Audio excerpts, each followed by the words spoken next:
Greetings, ladies and gentlemen. This is our final episode, and of course, this is your captain speaking. Welcome aboard. Today, we will be taking the final flight of this season, Flight Over Nature's View, kicking off from Nairobi, making a stop at What Next, and ending at What Next. I hope you enjoy this climate journey story conclusion. Seatbelts on and wheels up.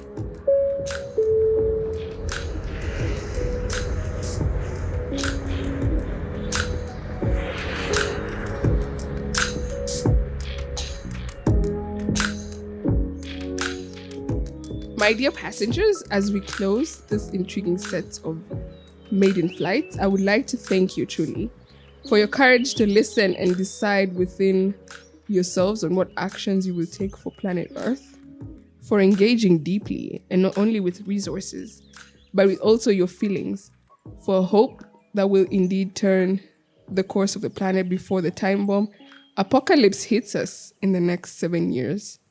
And finally, for your patience as we dived into each topic, some deeply and some just touch base. At times so large, we could hardly finish, and at times so short that honestly, we had to make stops so that I can think some more. But on this final episode, it is what next pointer with the areas where you could join and engage, as we also look at what the next 2 seasons will bring.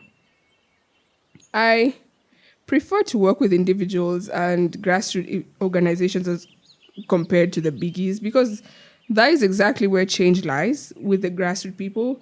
The biggies just have big talks, actually, but sorry to say, change is literally on the ground.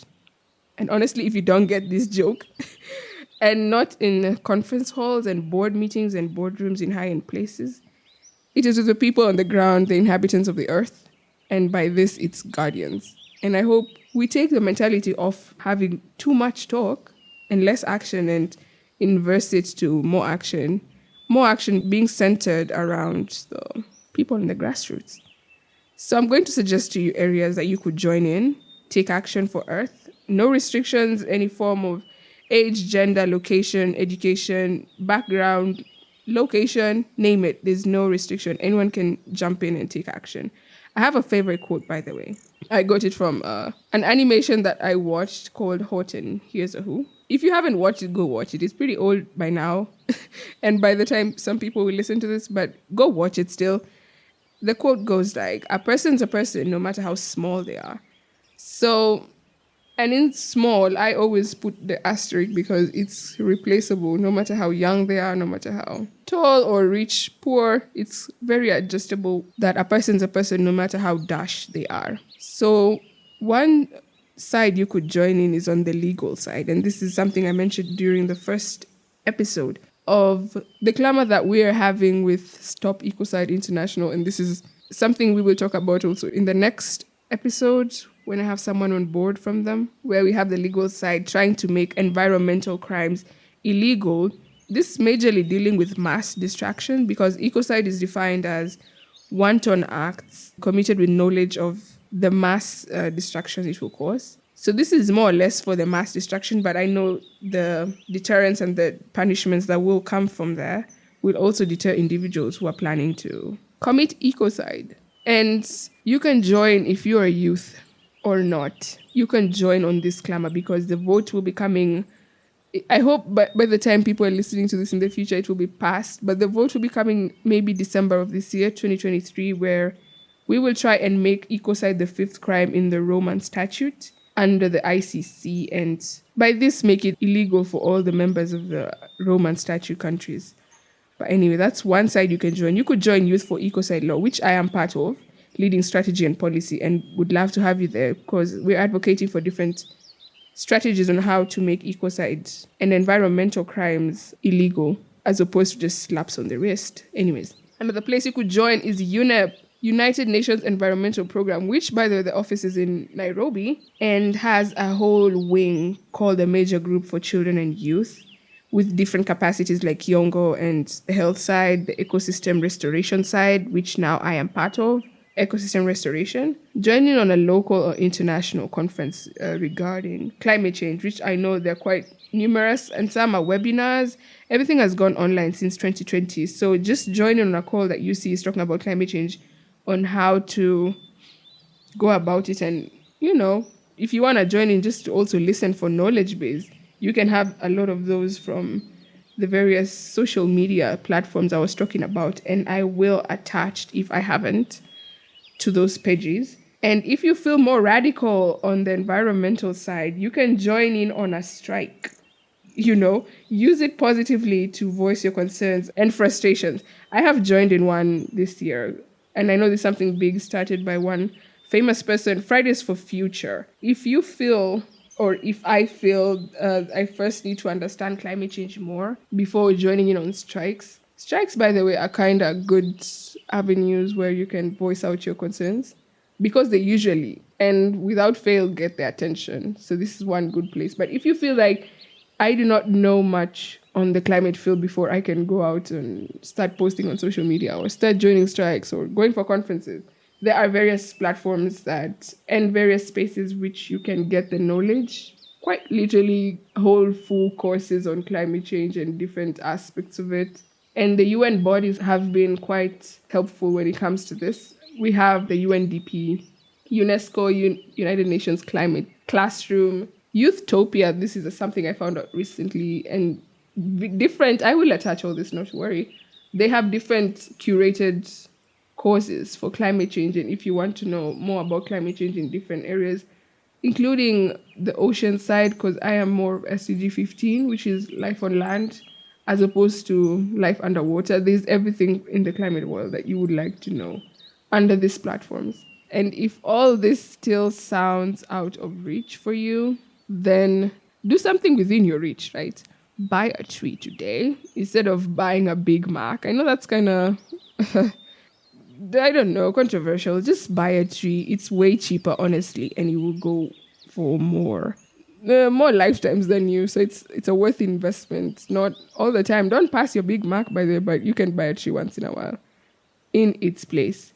Plant it outside your home if you have the space, or outside a place where you can be watering it, preferably a fruit tree. That would be great, by the way, because you'll end up benefiting from it in the years to come.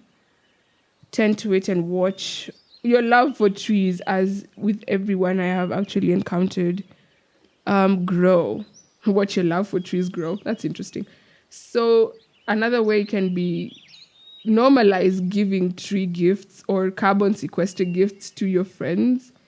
Get every opportunity to share trees. And this is me being pretty biased with my method of ecosystem restoration and carbon sequestration. Plant trees. Give your friends trees for birthdays.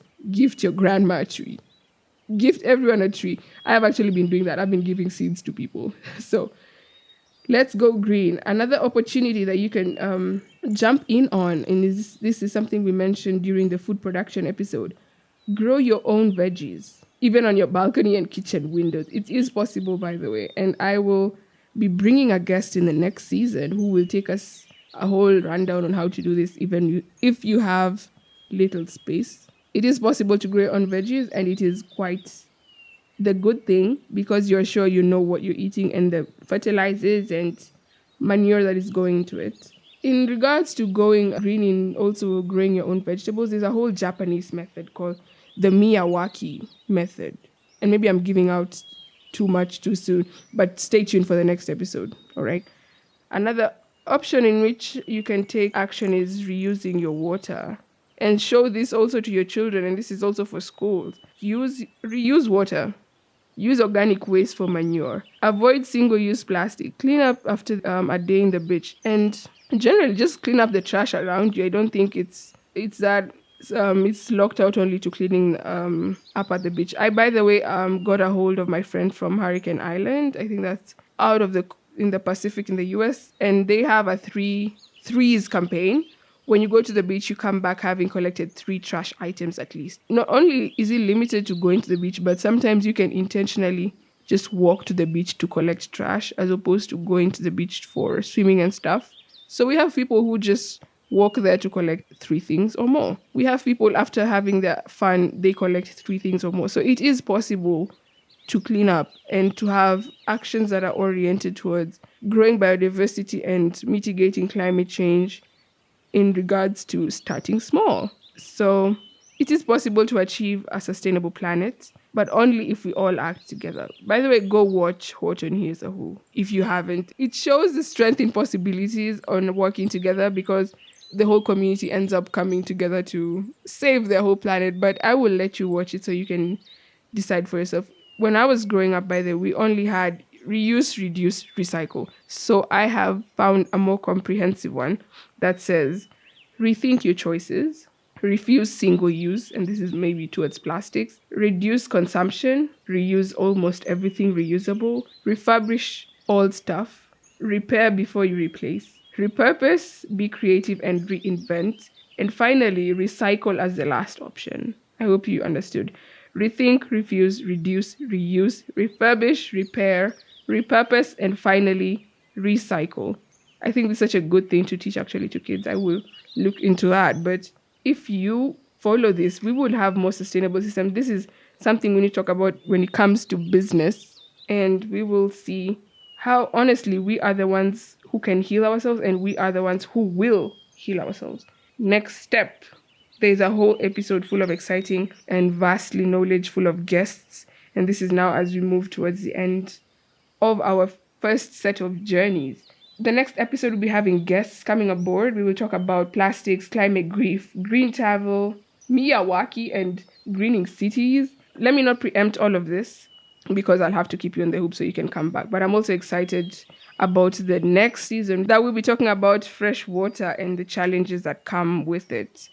Okay, I'm also excited about our final season, which will talk about fresh water and freshwater conservation, which is something I look forward to because it has a lot of anger-related issues with it, but I will not touch on that. Too sensitive for now. But here are the things I also want to suggest to you that can be quite great when it comes to climate action and where to plug in as we wait for the next topics to be debunked by our so-called, and I believe they are, experts. So here are some movies that I think you should watch. Number 1, Don't Look Up. If you haven't watched it, it's really great. It's more or less action-oriented on what we really need to do as a population is to believe that climate change is real, and this would be such a great movie for those guys who don't believe in climate change. It will show you how both sides actually look for the believers and the non-believers of climate change. Don't Look Up, and the one I suggested in the previous episode on food production, Into the Weeds. So far, I have not thought more about the movies that are climate-based oriented, but I will think about them and attach them in the description.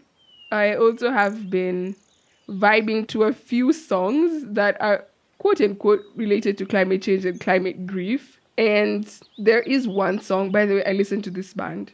I still do. And I have been for the past 10 years. There's this song by Pentatonix that's called Prayers for This World. It really captures the essence of climate grief and what we need to do and maybe pushing us forward towards climate action. Anyways, do you guys listen to Christmas carols in July? Because I do. Why do you half of my friends no longer have the warmth of Christmas? Pentatonix is great. Anyways, what instrument, by the way, do you love and what instrument would you love to play? And this is something I have also found out with my friends in Youth for Ecocide Law. We have a whole campaign dealing with artists for Ecocide where there are choirs and painters and musicians who are composing stuff that are advocating for climate change and climate action and how to get your works kickstarted if you're just more artistic. And this is more of the youth side where we talked about social media action. This is one great avenue that you can join in. Show us what climate grief looks like to you. What does Ecocide look like to you in a visual way? Anyways, I also have a little trivia for a great icon that most environmentalists, especially in my country, have pegged towards their, environmental journey. Her connection, I give it out. Her connection was to the soil, but it boiled over to trees, which is the place where I also pick up from. She was the first professor a female professor in East and Central Africa.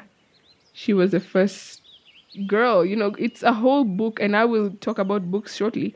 But she's a whole pioneer in the environmental field, especially in ecosystem restoration through reforestation.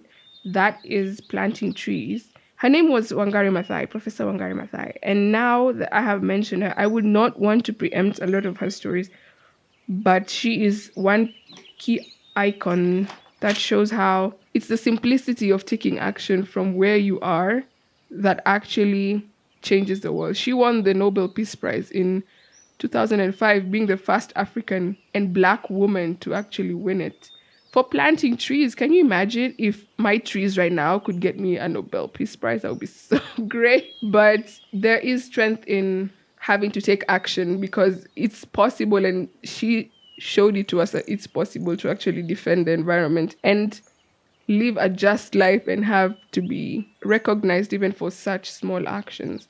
By the way, when she died of cancer, but even in her death, she chose to honor her life's work by being buried in a hyacinth coffin as opposed to being buried in a wooden one, because that would mean a tree would be chopped and all. Like, she honored the environment and her trees from birth to death. And now that being said, the books I am fronting for you to read, as I will also include more, include, start with Unbowed, One Woman's Story by Wangari Maathai. There are also a few more books written by Polly Higgins. Polly Higgins is the lady who started Stop Ecocide International, and she didn't get so far to see how, I think she died maybe 2 years in after starting it, but she didn't get to see how high we are getting to right now. Having talks with the ICC is something she could maybe not have imagined it would get to in less than 5 years. So she has written numerous books, and the one I'm fronting today is I Dare You to Be Great. And honestly, I do dare you to be great in terms of taking action to have the environment healed, and by it being healed, having our lives and quality of our lives being unmeasurable and being beautiful. I hope I will be able to engage with you in all these questions and action points that you have taken or will decide to take by listening to this podcast. If you want to plant trees in your community and have your side of the story implemented in my project, which would be great for sure, I would love to hear what your thoughts are and have you join in. If you have questions as well on what to do with climate grief, on what to do with climate action, if you have disputes on what I have said that are kind of controversial as well, I welcome them aboard, of course.